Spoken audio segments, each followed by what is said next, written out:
Welcome back. It's time for our SME segment this morning on Wake Up Nigeria. And shining a spotlight today, we're shining a spotlight on Mr. Remi Oshikanlu. He is a real estate developer. He has practiced real estate law in New York for over a decade and later went into real estate development. Now, he's the man behind Shalom Park as a brand, and he's passionate about maximizing opportunities in the Nigerian housing sector, making home ownership affordable for more people in the country. It's great to have you here with us. It's wonderful to be here. Thank you so much for having me. All right, so our SME segment gives us the opportunity to learn a thing or two about different industries. You need to let us in into why you decided to take real estate so seriously, especially since you have a background in law. Well, again, thanks for having me. Yeah. Real estate is something that my history is that my dad died when he was really young, Okay. and he had a house where we lived. It was a multi-family house, as we call it. It was 5 flats. Wow. If he hadn't built that, we would have been homeless. And the income that came from that house helped us when we were growing up. So that at an early age, I was less than 2 when my dad died. Wow. Drew me into real estate.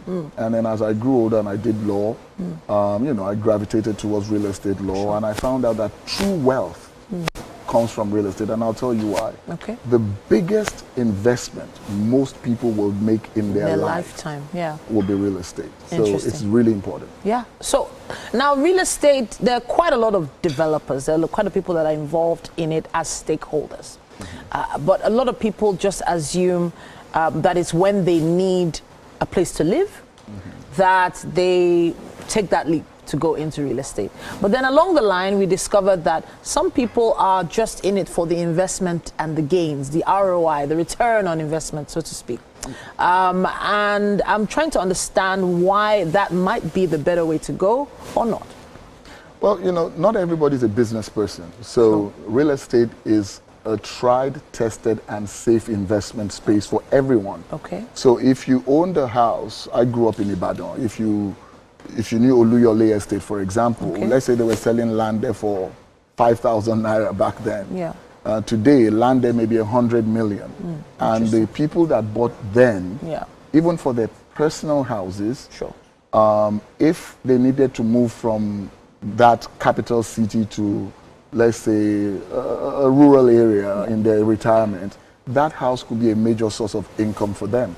So now, if you're doing that just on a personal level, now think about scaling it up, and you own a second home. Okay. That second home, it could be rented out where you're getting income. It could be sold where you're getting income. It could even just be land. A lot of people bought a lot of land in the outskirts of, look at Oshogbo, for example. Yes.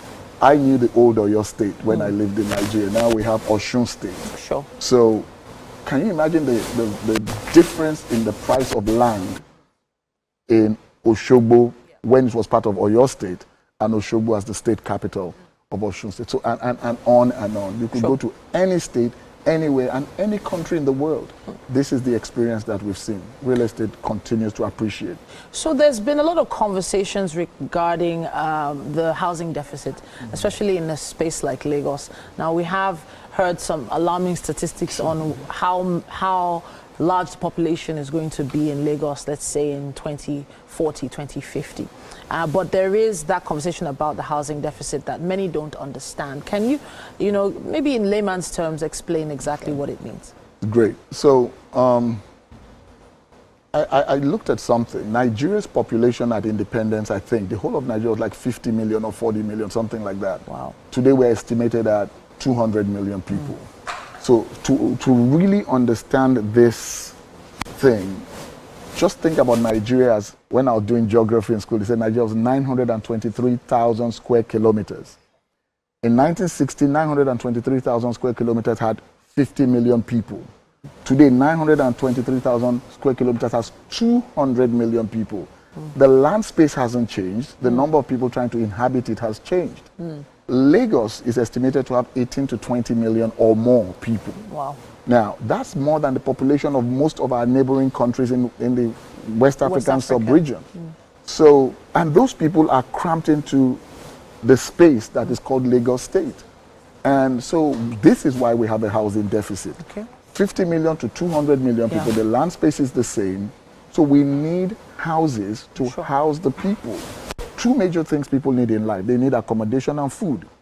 Every other thing is useful, but they are not needs. They may be wants. And so this is why real estate is so crucial. Okay.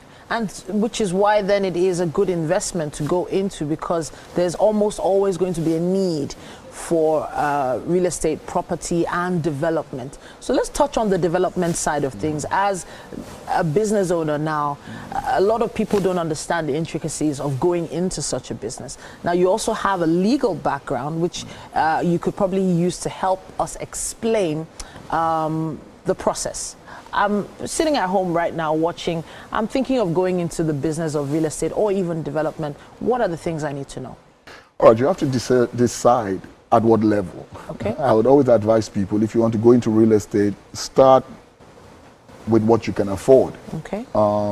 If you can't start at it in Ikoyi, Ikoyi is prime. Sure. Then start where you are. People keep always wanting to do what they cannot afford to do.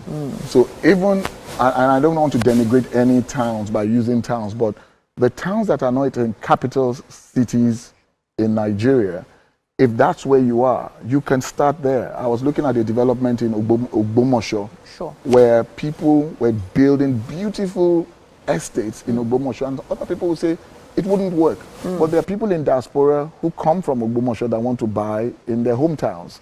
There are people, so you can start the real estate game anywhere. It could be from just buying land that you can afford. And some people land banked in Ekpe, for example. Land in Ekpe was 500,000 naira. Today, it's maybe 5 million naira. So you can see that upward trajectory. So to start real estate, you must look at what can I afford. You must do due diligence. One of the bins I think I would like to talk about is what are the challenges? The challenges are we have Omonile, we have Lagos, like in Lagos State, they have Labka, we have Ministry of Lands. There's so many things.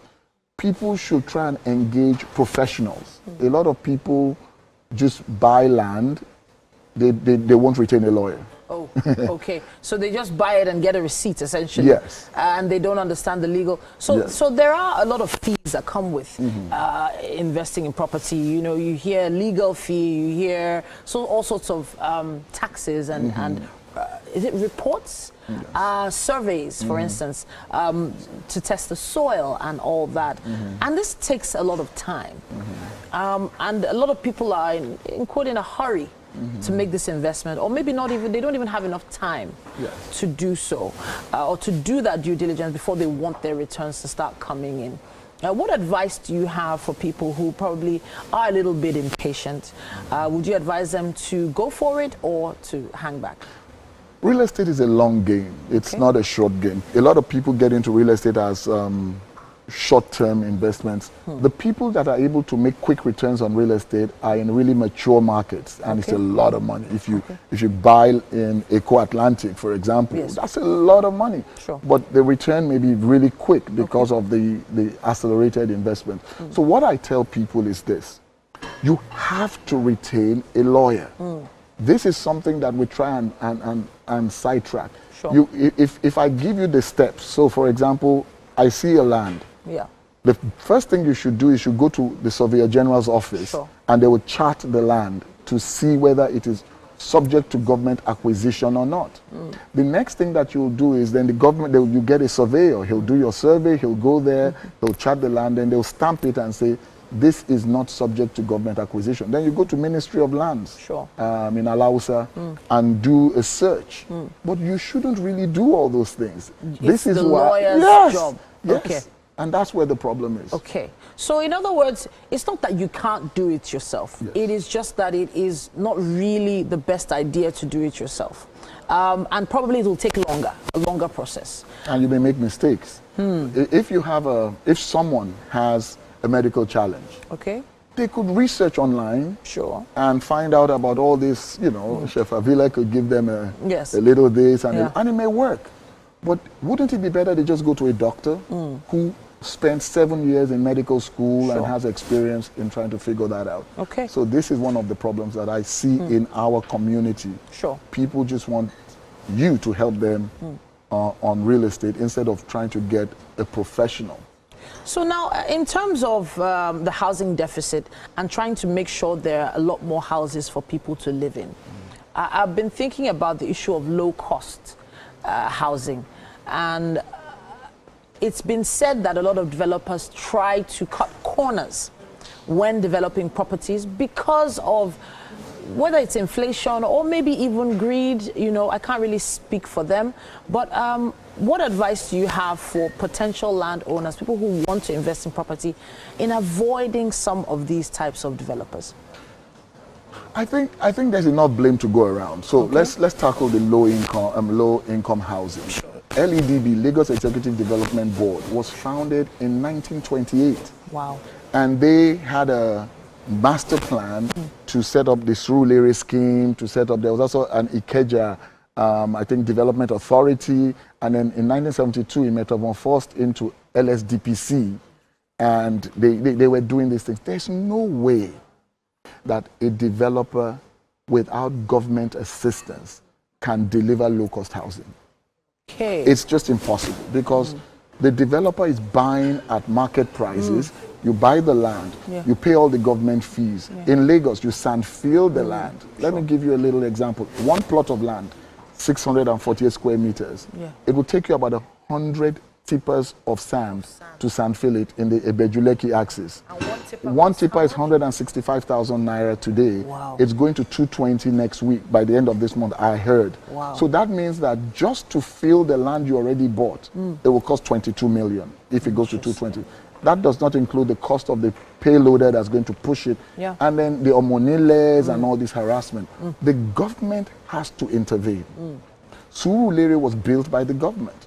So the government should partner with private sector people, provide land, provide security, streamline the process of getting legal paperwork as their own contribution to delivering affordable houses for the people.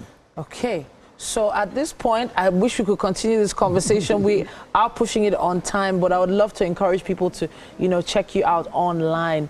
Of course, Shalom is your project, and yeah, we'll definitely be looking out for that. And we have questions, but we'll be asking them online as well. But I have to say thank you so much for coming to talk to us, Mr. Remi. It was a pleasure.